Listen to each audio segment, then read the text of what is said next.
Boxing tells you everything you need to know. Who's ready? Who's prepared? There's no hiding in the ring. Kendall Gill and Tony Lopez. Two fighters, one ring. Real opinions. The Parley.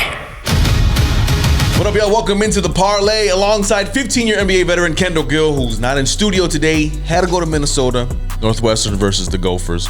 He had to take care of business with the family, so we give him the pass, but he'll be in the next episode.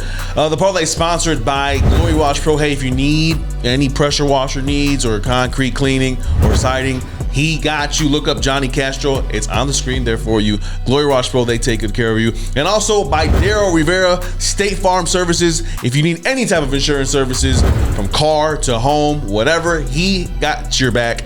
I'm a 90s kid. I got to say W's. Look up DarylIsMyAgent.com. Again, DarylIsMyAgent.com. All the State Farm Services, he got you there. Check them out. It's on the screen. It's in the description box. So make sure you handle your business. And finally, by, of course, the 60-40 Club. Kendall Gill's workout regimen. Hey, if you don't know what that is, DM him. He will put you in a group. He'll put you in the chamber through the gauntlet. And hopefully you survive. It's 60-40. You got to check it out. In studio today, we got a special guest, but first, Brooks, how you doing, man? Doing good, man. Bang, bang. Good to see you, bro. You've been popping up on social media, bro. Something about giving left hooks on a heavy bag. Yeah. Got the parlay shirt on. I know, right? Views are up. You know what I mean? Everything's trending in the right direction. People asking who's the dude, who's the guy? I try to be that guy, you know. It was nice, man. The left hook. You know what I'm saying? It's coming along. We're getting there. Hopefully our guests can, teach us a little bit about how to throw that left and, I think so. He's got a nice one. Well, we do have a special guest in studio today. He is, of course, as you know, the Parlay loves to cover the sport of boxing. But on top of that, we have a mission to spotlight, of course, local boxers in the Chicagoland area. It is a mission of ours to make sure that everyone gets their fair share. And, of course, to spotlight them because, listen, Chicago boxing has a big community. Honestly, we get slept on in this state, and in the city, really, when it comes to boxing. In regard to a national level, it was good to see Golden Boy here, obviously, last year, bring boxing on a major level back to the city. So it was fun to see. But, right now, our job here locally is to continue to spotlight boxers. And one of the guys that's in studio today is a guy I'm impressed with. I saw him live a couple months ago back in Indiana. This man is undefeated. He is a cruiserweight, and the guy knows how to throw punches. He is undefeated at 9-0. Please welcome Mr. Jermaine Howlett in the building. Jermaine, welcome into the Parlay, my boy. Man, thanks for having me. Hey, listen, we've been trying to do this for a little bit here. We finally got it done. Finally got it done. It's been a little while, but we're here now. Absolutely, man. Well, you just had a fight last week, actually. I did. And you've handled business again. You coming off of a win also in Indiana back in November. I believe it was November. Yeah, November. When we covered that in one city boxing, and that fight. Before we get to the previous fight, we had a situation where ended in the first round. It seemed like there was some unpreparedness from the opponent, and I remember seeing you visually frustrated after that fight. And I'm like, but I know this. I've heard of this guy. I've seen this guy, and I was really looking forward to see you do some damage that day. Besides what you did that night. Listen, I was looking forward to a competitive fight. That guy, at the time, I was 7-0. This guy was 27-8, so it was supposed to be a step up for me, and that's what I was expecting. I trained extremely hard, but I caught him with a couple shots, and that was it. I did catch him. Yeah. To be fair, you know what I mean? Yeah. 2 clean hooks on the chin. Yeah, you did. I mean, it was clean. It was clean, and he was down, and that's how that went. Yeah. So it wasn't too much analysis that needed to be had when it came to it. But looking at what you experienced in your previous fight, this was actually last week. Mm-hmm. You defeated Jesse Velasco Alcalzal. I gotta make sure I said that right. And you came off a victory. How did you feel in the fight last week? No, I felt good, and he actually, he came. Yeah. He came, right at me, which was a mistake, but it was cool. I enjoyed it. I needed the contact, but it was kind of the same result. catch him. You know, he committed the wrong way, and I can counter him and get him out of there. So yeah, you're able to counter him. You know, that brings you obviously to a pro boxing record of 9-0, undefeated. You're in the cruiserweight division still, as we see here. You know, first, you know, before we get to your future endeavors and what you want to get to, Jermaine, like, why boxing? What started this journey for you to go pro? Well, I started boxing when I was a young man. I moved from I'm from the Abla homes, what known as the village, but we moved from the buildings to what's called D Block, and I met this guy named Rocky. And you know, Rocky used to always walk around with boxing gloves and things like that. And I'm like, I want to box with you, because we used to play Yu-Gi-Oh together. He taught me how to play Yu-Gi-Oh when I was a shorty, the card games and all of that. So he took me to the gym, Sheridan Park. And I mean, I got in the ring and I loved it, but that's all I went there to do. I wish I would have paid attention to Tony Martinez, who was the teacher at the boxing gym at that time, but all I wanted to do was go there and spar. Yeah. That's what everybody from my neighborhood, we used to go there, spar, and leave, but I didn't pay, you know, thorough attention while I was there to the boxing instruction that he was giving. But when I moved to the south side, I met Jeff Mason. So I went to Ogden Park. He was the coach at Ogden Park. I went there, I'm like, hey, I want to box. He was like, all right, come back. Now, at this time, I had to be like, I was 17 going on 18. And he was like, all right, you know, come back in 2 days or so like that. I came back. He was like, no, come back later. I had to come back like 3 times in order for him to let me actually box. And when I got there, he put me in the ring with, like, I guess he was waiting on his guys to come. So he ended up putting me in the ring with his guys. He put me in the ring with this guy named Kevin and another brother. I forget his name, but they were open fighters. And I had little park fights, but not any real sanctioned, like USA boxing fights. I had some of the little park fights. But I get in there with Kevin, I smoke him. Then I get in there with the other guy. I'm like, I'm getting up with him too. And then after that, you know, Jeff was like, okay, you can come now. You can come back. And he allowed me to come. And that's, you know, the start of my boxing journey. Big up, Jermaine Brooks. Good, big fan of yours. I was studying your film the other day, and what I noticed the most is you have kind of power in both hands.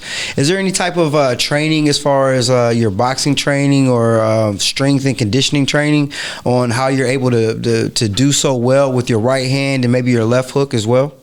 So, well, generally, the strength and conditioning is more surrounded by the kettlebell work and stuff like that. But I think the most important thing, if you want to get some leverage on your punches, is punch it from your posterior chain, getting it from your legs, from the ground up.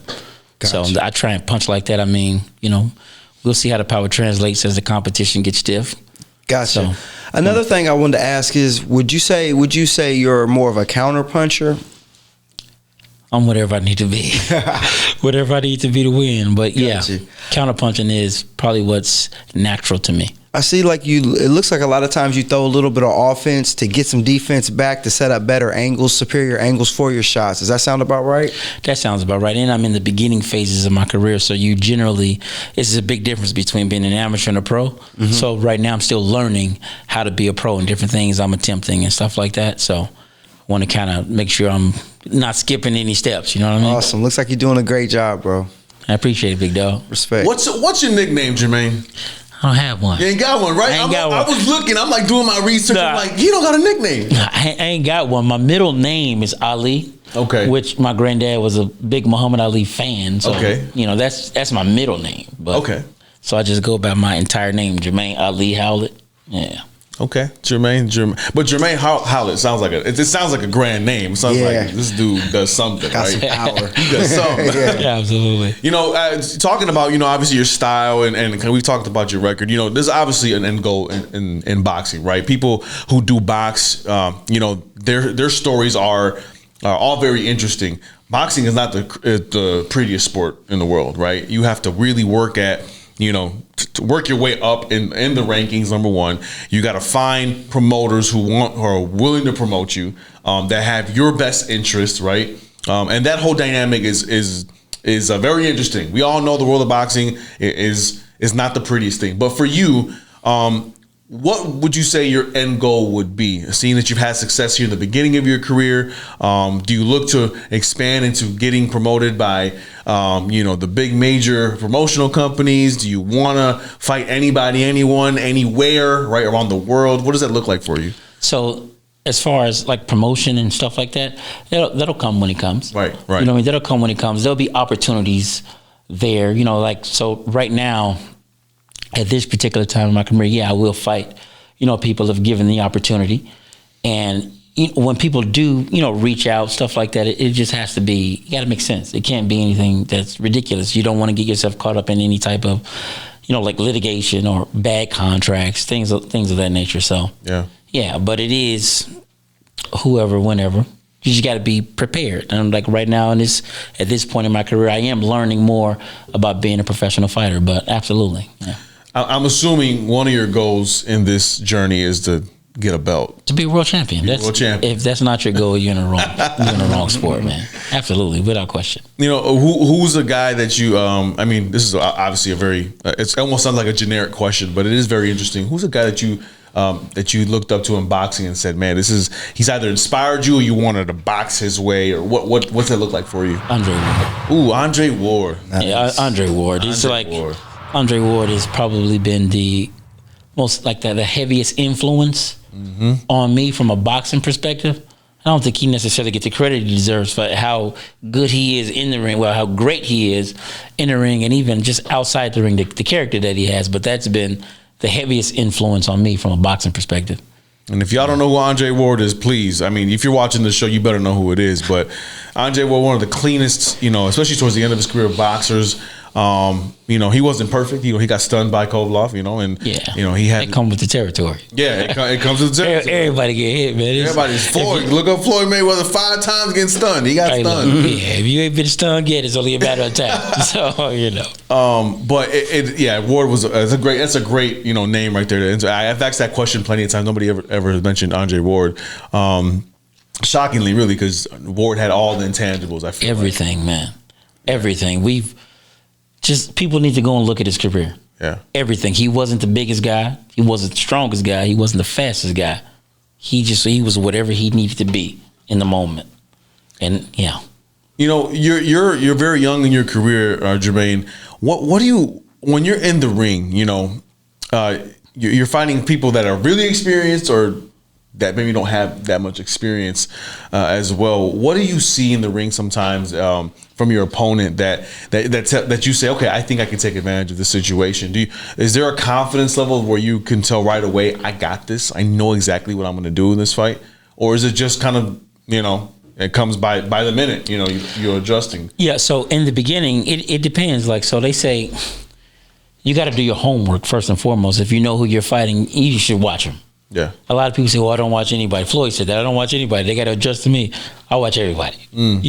I watch everybody. If I'm about to fight you, I'm going to watch you. Got to. And I'm going to study you. And I'll know, before I get in there with you, I'll know what to do. But there has been a case where, like my second fight, it was a guy making his debut from Michigan. I couldn't find anything on him.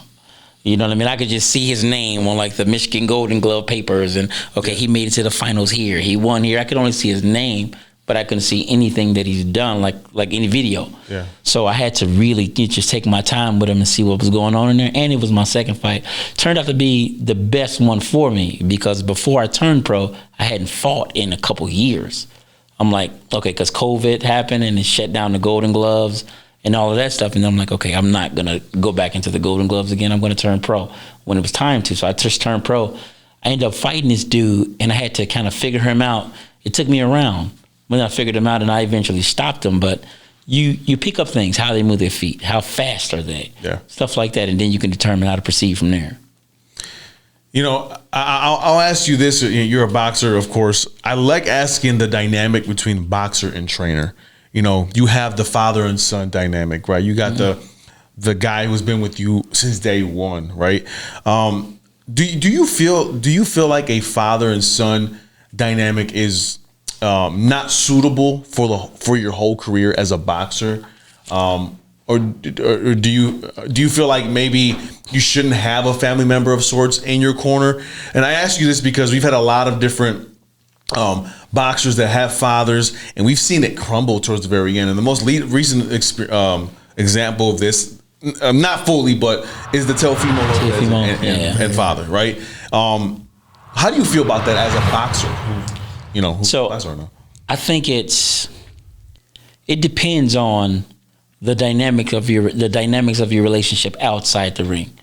I think that matters the most, because we see fathers like Devin and Bill, success. But Teofimo and his father, they're struggling a bit.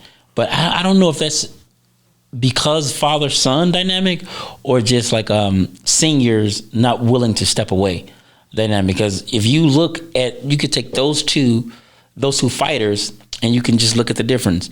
Like Bill Haney brings in different guys. He takes his ego out of it. He's still there, but he's brought in maybe 4 or 5 different trainers since I've been watching Devin to help assist him get better. Whereas I haven't seen Senior bring in anyone. I've seen Tio go down there with Canelo's team for a little while, but I don't know why they kicked him out, but they kicked him out. But we've seen that, but we haven't seen Senior bring anyone in. Okay, my son needs this, my son needs that. I think that dynamic there is Yeah. It's an interesting one though, for sure. It is, and Brooks, I'll let you go next year. But I'm still a big Danny Garcia fan. Like, I'm not like it, But Me too. I love this style, and I went to go see his fights when he was at his prime, when he was undefeated. First fight with Thurman, I was there in Brooklyn. Fight. It was a good fight, But I was like, Danny he just stopped boxing after round 10. He just wasn't throwing punches, and I'm like, you should be telling your son you're not winning this fight. Yeah. He was walking around like he was winning, and he clearly lost it. Yeah, clearly lost it. And even the second fight with Sean Porter, I felt like the same style, and that was an example right there, I lost money on that fight. Oh man, I thought Danny was go cook shot. Yeah. And he had the opportunity, but in both those fights, and both were in Brooklyn, but I went to both of them. He just stopped boxing after round 11, 12, just wasn't throwing anything. I think Thurman hurt him. Like Thurman hurt Danny early, and he hurt him late. And he was running a real risk of getting stopped against Thurman, kind of. At least you saw it live, but on TV, that's how it looked. You know what I mean? I saw him visibly hurt in the earlier rounds. Thurman jumped on him early and late, whereas Thurman was getting stronger too, if memory serves, with that fight. Yeah. So that one was a rough one. Yeah, no, for sure. I was hurting as a Puerto Rican. Yeah. So it looks like, from what I've seen of your fights, you do really good on the outside while using your footwork and good head movement. And then I look to see a lot of times where you use that to get inside. When you look to get inside on fighters, what's basic combinations that you're looking to set up? I'm just looking to see where they're vulnerable, where they're committed. Like, okay, someone's committing with their right hand, that side of their body is going to be open. Mm-hmm. I want to see where they're vulnerable, and that's where I'll dictate what I'm going to throw. It's not going to be one specific combination. Mm-hmm. It just look like that because a lot of people throw the same stuff, but I'm just going to see where they're vulnerable, and that's where I'll attack. Right. You can't give it all away now. You got to keep some of it in the vault. Yeah, absolutely. The sport of boxing has gone through so many phases. I grew up in the era of 90s boxing. And even 80s, almost had that same aura of Tito. I'm going to go with, obviously, my culture, Tito. Anytime Tito fought, everybody's going to the crib, and we are watching this fight on pay-per-view. Mike Tyson, America, everybody, the casuals were all watching, boxing. And then that has stopped. It could be because of technology. Pay-per-views are not that relevant anymore. You got streaming services now. How do you feel about the involvement of boxing, and its presentation of it? I mean, well, the pirating destroyed the pay-per-view model. People just start stealing it. You know what I mean? They can, like you said, they can stream it now. Mm-hmm. So, and as far as how it's presented now, well, MVP just got a big deal with ESPN, so boxing will be right back on network television. But I actually like DAZN because everything is in one place. Mm-hmm. And then usually fights wouldn't happen because of this broadcaster or that broadcaster. Now there's no excuse. Yeah. Like right now, they're trying to make the Boots Ennis versus the Virgil fight. Yeah. And they're on the same broadcaster. Yeah. DAZN. So that's not a roadblocker. Now Oscar's the only roadblocker, but they're in the same place. Well, that whole situation's crazy. That is nuts. I thought Virgil was going to retire for a second. No. Virgil can't, man, dude. Virgil is great, and it's too much. That's one of those fights, man. That's one of those fights. But we're gonna see it. I think we're gonna see it. Yeah. It'll all work out. Yeah, it's a lot has happened. Even the beginning of this year, we've already seen Ryan Garcia. Yeah. Handle versus Barrios. Were you impressed with Ryan's performance this past fight? Yeah, it's from a skill perspective, absolutely. Now Ryan is Ryan's skills. Ryan got some skills. He can box. He can box, but I don't know, man. Ryan might be back on the Super Soldier serum.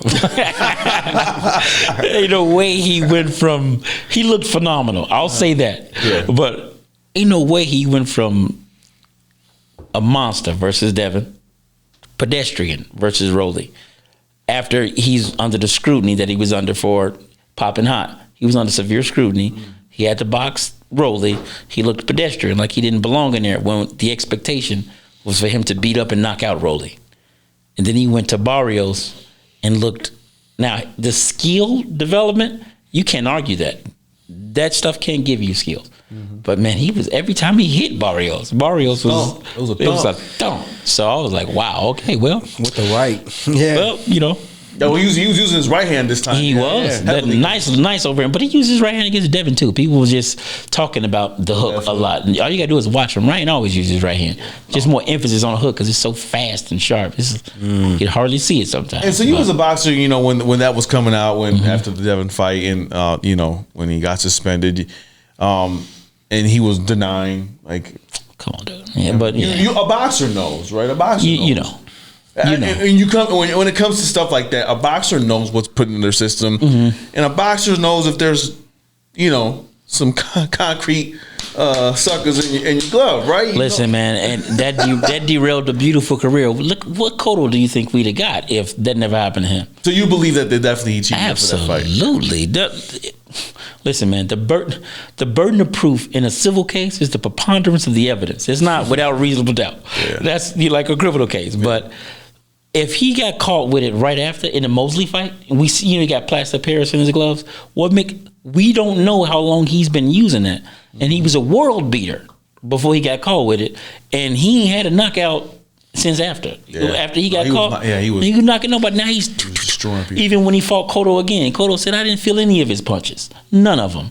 I know he cheated me, but now, you know, Cotto pretty much retired him, so Yeah. yeah. Yeah, it was He got his get back. the world of combat sports, you know, and preparation for it. I'm not a professional combat sports fighter, but you should know what's happening and what you're taking, right? I mean, you know what you're eating, you know what. It's your responsibility to. If you don't know, it's your responsibility to. The consequences are going to be on you. You know what I mean? It's like one of my old coaches used to tell me, he said, Jermaine, he couldn't make it to one of my fights. And I was like, man, I don't necessarily want to fight then. I would like you to be there. He said, Jermaine, I don't care who in your corner. They on the friendly side of the ropes. Yeah. So that's like what it is as it pertains to your career. You're responsible for everything that happens to you and around you. Yeah. Because you are the product. There's no show without you. So it's your responsibility. I'm going to give you a little word association here, Jermaine. David Benavidez and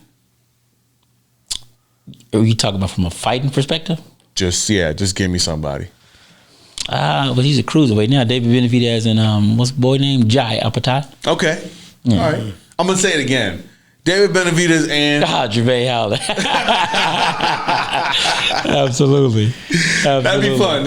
No, that would be fun. I like David, but some holes. How do you feel about him as a boxer? I mean, he's dangerous. Listen, so before the David Morrell fight, I was like, okay, David he's big and he can overpower everybody. He's fast and he's gonna let his hands go. He's gonna put his punches together. But when he pretty much beat up and dominated Dave Morrell, I was like, okay, David is the truth. I don't believe in monsters though, but David is the truth. I'm not gonna call nobody a monster, but he's the truth for sure. You think he ducked, or you think Canelo ducked David? I mean, ducked is tough with Canelo because Canelo fight everybody. But I mean, I think like I'll circle back to something that I just said. It's your responsibility. Canelo would have never been a disputed champion if David Benavidez never done cocaine. Canelo would have never been the undisputed champion if David Benavidez didn't miss weight and lose his title. David was the WBC champion 2 times. Yeah. And he lost his title 2 times. And Canelo entered the division and won his title. He would have had to fight David for said title if David wasn't on drugs, and David didn't miss weight. Those were two different occasions that kind of caused David the Canelo fight. He did it to himself. To be clear, he did it to himself. But Canelo, he did probably avoid him. He did probably avoid him. He didn't have to fight him, but he would have had to if David wouldn't have been partying and making weight. So yeah. Recently, fellas, we got news 2 weeks ago that Floyd Mayweather and Manny Pacquiao are coming back to fight at the Sphere in Las Vegas. I think the boxing community almost rolled their eyes, but they didn't. But they wanted to, but they didn't. How'd you feel when you saw the announcement? I don't like it for Floyd. It's for the simple fact that, Floyd is Floyd, but Floyd's skill set relied on his speed, his reflexes, things that deteriorate, with age. But Floyd Mayweather is still Floyd Mayweather. And in addition to that, Pacquiao has also been active with fighters. He just fought Barrios. Yeah. As much as people don't like Mario Barrios, I don't know why. I think he's a good fighter.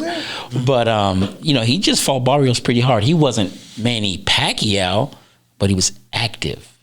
And him being Manny Pacquiao is just explosive. He wasn't explosive as he usually is, but he's an explosive fighter, and his skill set don't rely on like reflexes and things like that. He relied on his athleticism. He still got a little bit of that, as we saw with the Barrios fight. Yeah. But Floyd's skill set, he's heavy on the reflexes. True. So I was like, damn, Floyd, leave it alone. But you don't think Floyd's style, Floyd, but you need really, really sharp. Floyd was just super sharp. He was always a couple steps ahead of everybody. You think he's lost that? We don't know. We'll see. But will he be, a couple steps ahead of Manny at this juncture when Manny's active? Manny's been training. Manny's been in the gym. Floyd's looking good right now, but Manny's been training for like the last couple of years. Yeah. We haven't seen it. I've seen Floyd with a little pot belly. So it's like, it's a little rough, man. It's a little rough, but I guess that's why people want to see it, right? Manny has a bigger shot this time than he did last time. Yeah, no, definitely. So. You excited to see it? Yeah, no, I guess I'm still on the fence about it a little bit. I do like the point that you bring up where Pacquiao, he's been active, so I think that's really to his advantage. I was kind of sad with Mayweather. To me, it was like a white flag saying he's no longer Money Mayweather. He's practically probably doing it for the money.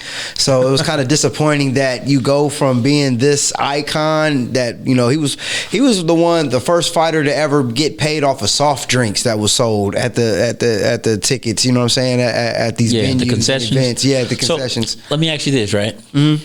If you done something for Floyd's 48, if you done something for 45 years of your life and you've honed that skill, and that skill that you've honed for 45 years can net you $100 million if you go do it for, let's say, 3 months, because you got to build up the fight. Mm-hmm. The fight is 36 minutes. Mm-hmm.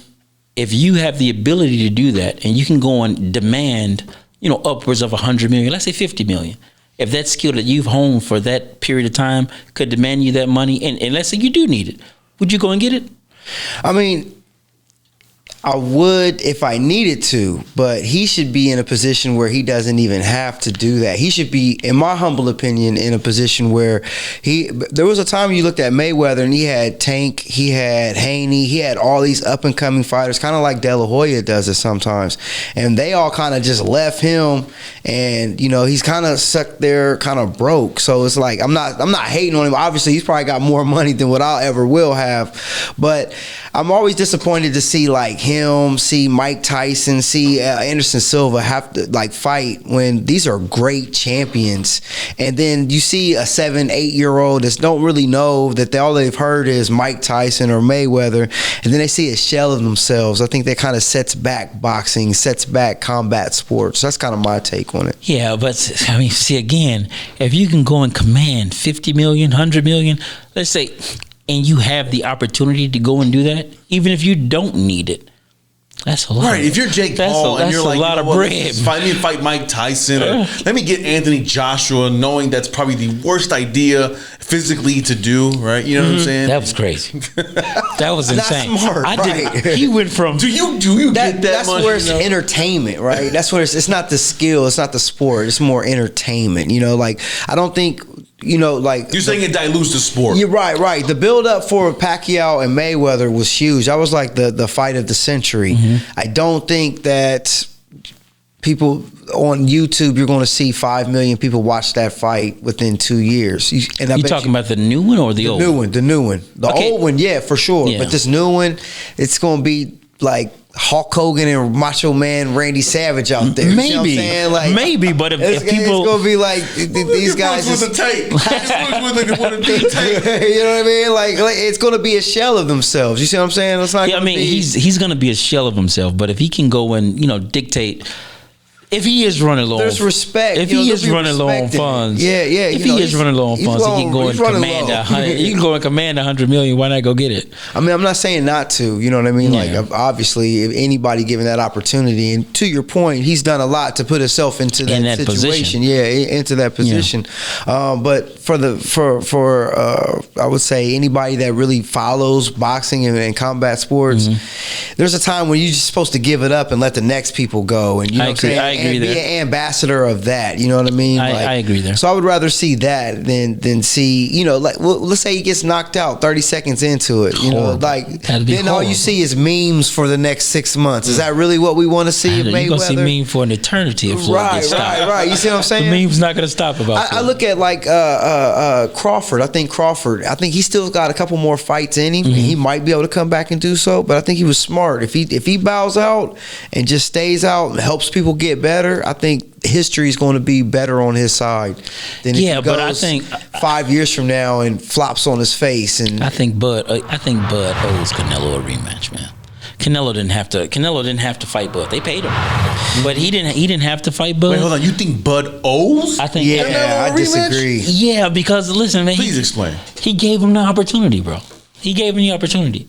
You know what I mean? Canelo didn't have to fight Bud. He could have fought someone else. He could fight anybody. He's Canelo Alvarez. But he gave him the opportunity. So I saw a recent interview with Canelo, and he talked about having some issues in the fight in regard to, I think it was his arm or something was going on. He said, I mean, now, that's besides the point. I don't think he can beat Bud 100% healthy. Yeah.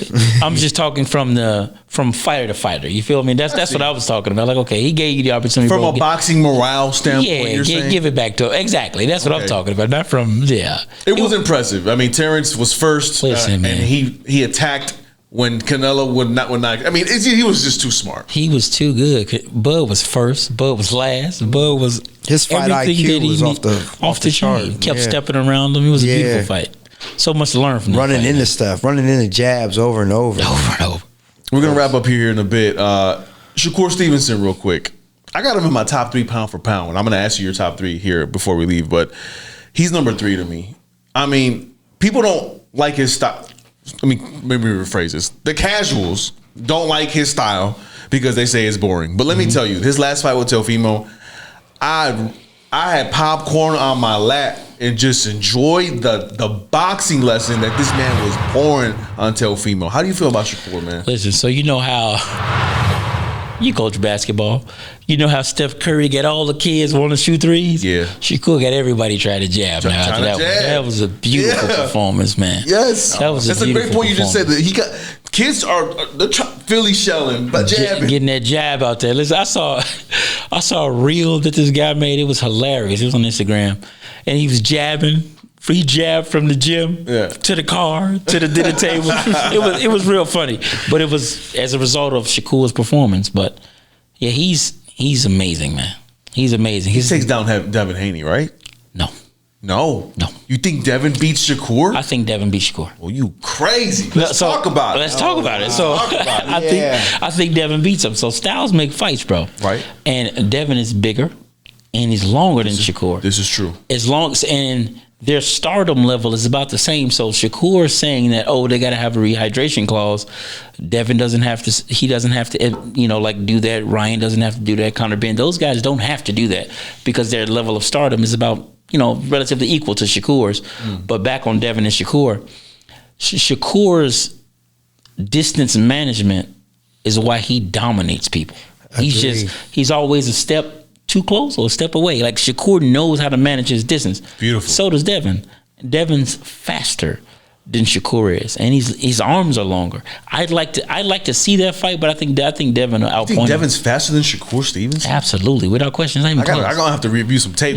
Go watch it. I'm disagreeing with you heavily right now. Listen, go watch some tape. Devin's jab on point. As long as Devin know to keep his lead hand up against Shakur, he'll be fine. That's what I was gonna say. He'll be fine. He drops his hands quite a bit. He does. He drops hook. He drops his lead hand a lot. Ryan And you Garcia can't too. drop your lead hand against.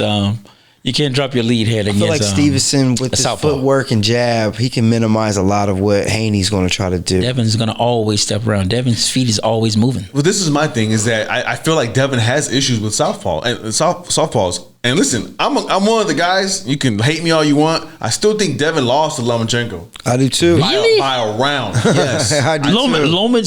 Lomachenko didn't fight the 12th round. He I felt like he didn't need to. He honestly. did need to. I So think rounds 8 to 11, he was pouring it on Devin. He put a master class with his round hands. 10 is the only. So that fight was a competitive for me. It was a competitive fight that could have went either way. It was. It wasn't a robbery one way or the other. Sure, it was close. Yes, yeah, it was. close. If Loma would have won, no argument from me. Devin won, no argument from me. But my thing is, you got to close the fight. You cannot close a championship fight. That's fine. These belts are on the line. You can't just, I got to win. No, sir. You got to close the fight. This is a close fight.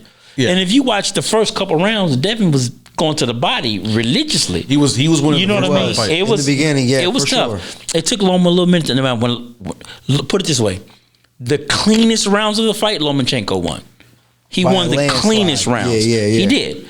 But the fight as a whole in a microcosm, it was close. Now, but my point of bringing that fight up is just the fact that how Devin, once it gets adjusted to with a southpaw, he has some issues. He had some issues against Lomachenko. He's not a regular southpaw, brother. That dude, he's cutting angles. He's doing a whole lot. But Shakur is as unorthodox as Lomachenko is. Shakur is solid. Shakur is just an overall better boxer, but the movement that Loma has, Shakur's not. That's not his style. He'll step around you, but he don't fight like that. All of that movement, all that bouncing in and out, stepping around. He don't fight like that. So you think Devin, because it's not going to be a knockout, you think Devin just outboxes? I think Devin's going to outbox him. And how you know it's not going to be a knockout? Devin ain't knocking. I don't see it. Honestly, I don't think so either. I But just don't think Devin has that type. But he's a big dude that doesn't provide that much power, to be honest. so he wasn't cracking at 135, but he went up to 140. He dropped Regis. He did. At 43. At 43, he wobbled Ryan. He wobbled Ryan on a super soldier serum. And at 47, he just put Brian Norman down. So he's swatting for sure. Yeah. And I'm telling you something, with those little gloves, everybody can punch, man. You can feel all those gloves are tiny. Man. Everybody got They were 8 ounces. They're fighting with 8 ounces. 8 ounces, yeah. 8 ounce gloves, yeah. It'll be an interesting fight. It'll be a battle of minds, It will be. chess. I'm telling you, it'll be chess for sure. Yeah. It'll be chess. We'll see. But speaking of, and before we get to top pound for pound, man, this has been an awesome conversation with Jermaine. Don't forget to subscribe, y'all, and make sure you hit the bell for that notification of all of our stuff. You said chess, and it reminded me of, you just came from an event today, actually, Yeah. where you it was chess boxing. It's called Same? It's chess boxing. Chess boxing. So There you go. yeah, I was in an event. It's a youth guidance event where I was presenting chess boxing to some schools in the Chicagoland area and surrounding suburbs. And what chess boxing is, it's a merger of both sports. So I play chess, and of course I'm a boxer. That's why I'm here.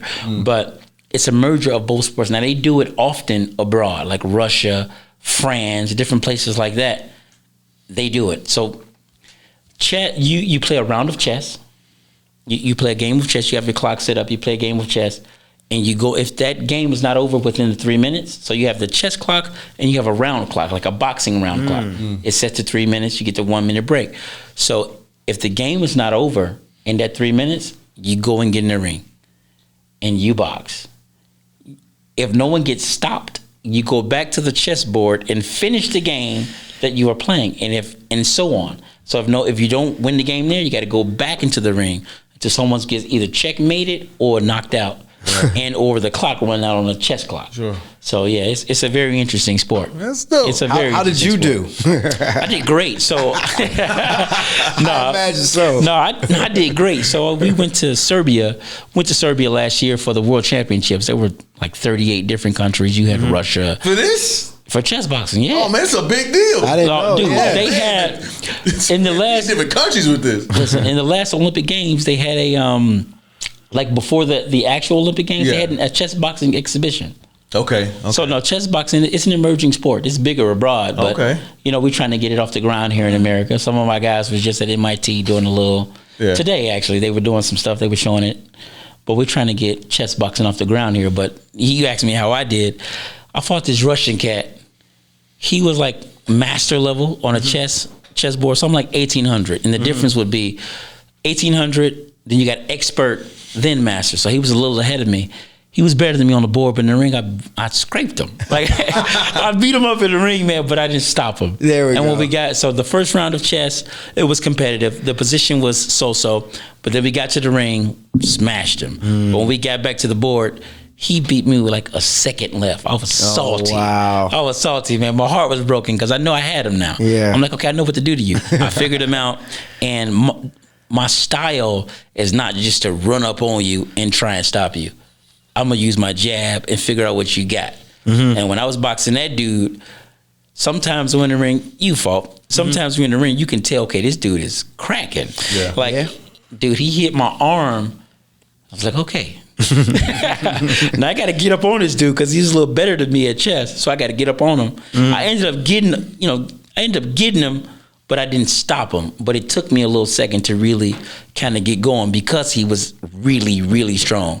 And on a chessboard, the level was as such, I'm finding the good moves. He's just finding them in a second. Whereas it's taking me 10, 15, 20 seconds, to find the appropriate move so I don't get beat on the board immediately. And that was the difference in that one. So Gotcha. next time I'll have him, I'll be a better chess player. Sometimes offense is your best defense. Hey, listen, man, tell me about it. I got you. Tell me about it. Well, Jermaine, you don't leave out here without giving us your top pound for pound boxers of the world, and that's the top 3. So we want to know who are your top 3, man. Go from 3 to 1. From 3 to 1, okay. Inoue, Shakur, Usyk. Okay, you got Shakur, my top 3. That's mine now. People starting. Nah, Yeah, listen, with bro. you. I'm with you. Now Shakur, that dude. Like I think Devin will beat him, but he that dude, man. Shakur's amazing, bro. Yeah. So much to learn when you're watching a Shakur fight. You just got to pay attention. I had in the previous episode, like a couple months ago, I had Bam Bam Rodriguez as my number 3. Right? I mean, Bam is. People sleeping on Bam. Hey, I don't know. You need to watch it. You need to watch some of his fights to understand why I got him up there. Bam is a beast, man. He's just small. He's unstoppable, man. In his weight class, and He's a beast. They want him to fight Inoue. I think that's too big of a step because Inoue's he's an explosive puncher. Yeah. You got me? And he's real twitchy. Yeah. He's real twitchy. And, Bam gets hit. Bam been dropped. Yeah. And he can't get hit by Inoue that clean. He got to really be on his game. I think Bam can win. So if they make him like come to a neutral weight, like Bam is what, 15, 115? Yeah. Inoue's 122 right now. They can meet at 18. Yeah. I'll take Bam at 18, but at 22, Inoue probably stop him. It'll be tough, yeah. I agree. I think Inoue is number 1. He's number 1 on my pound for list. Inoue? Yes, Inoue. Okay, you got to explain that to me. At least every time I talk to people about this, I say he is a guy who has everything, and he has everything. Every facet of boxing he can do. He has power. He can box. If he finds himself in a particular situation, like he got knocked down against the southpaw. The southpaw. Yeah, the southpaw. Got up immediately and did damage, right? And knowing exactly the mistake that he made. Yeah. Like he was able to adjust immediately. And the way he moves in the ring, it's almost like you want to call him like an orthodox fighter, and then he's not. He ends up finding angles. I mean, I'm not saying Lomachenko, level, but he ends up finding angles to immediately disrupt what you're doing. No, he does, but I'll tell you this: he's gonna pay for his aggression if he moves up to 26. If fight guys like Bruce Carrington or Espinoza, those type of guys are gonna make him pay for some of their reckless. Inoue has a reckless aggression about him. That's why his first fight with Nonito Donaire was tough. Yeah, that was because Donaire was making him pay for a lot of that stuff. Donaire just couldn't get him out of there. They both were going. That fight was crazy. That was a really good. Yeah. That fight is really what introduced me to man. Straight up, that's what introduced me to Inoue. I was like, man, this dude is a beast. Yeah. But I don't understand how he could be rated higher than Usyk or Shakur. He doesn't Usyk's have been hurt before too, and Usyk has a lot of holes, and he finds a way to. He's never been down, and he's fighting these. He's coming up from. He was a cruiserweight, and he moved up to heavyweight to fight these giants. Oh yeah. Now Usyk is a big dude, but he moved up. And he's dealing with these giants.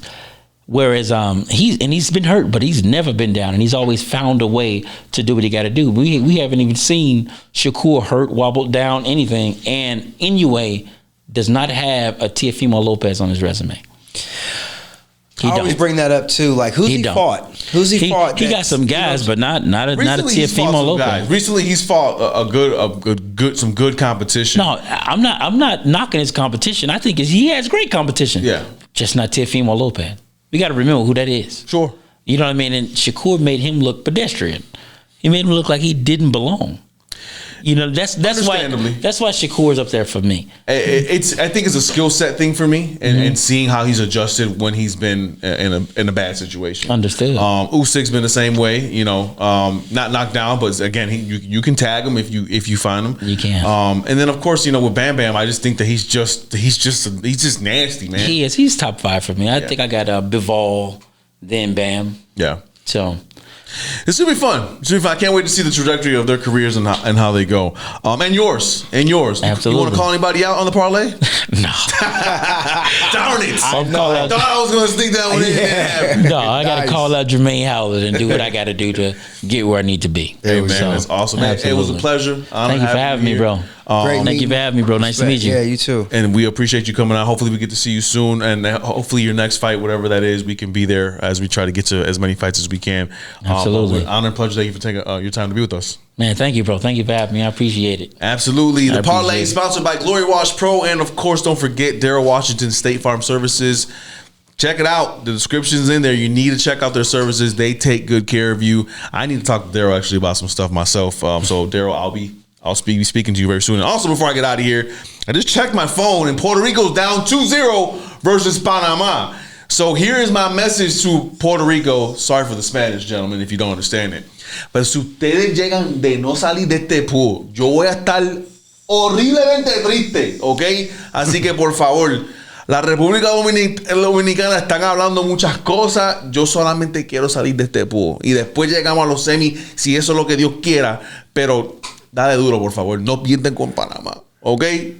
Ya que no tenemos Correa, no tenemos Lindor, no tenemos a Javi, dale duro. Estoy para usted todavía, ¿ok? Pero por favor, no pierdan hoy. Sorry, guys. I had to give my team a pep talk. Sound like you told them to please get it together. I know. Don't be losing the Panama on me, dog. Absolutely. It's the parlay. Don't forget to subscribe and hit the bell.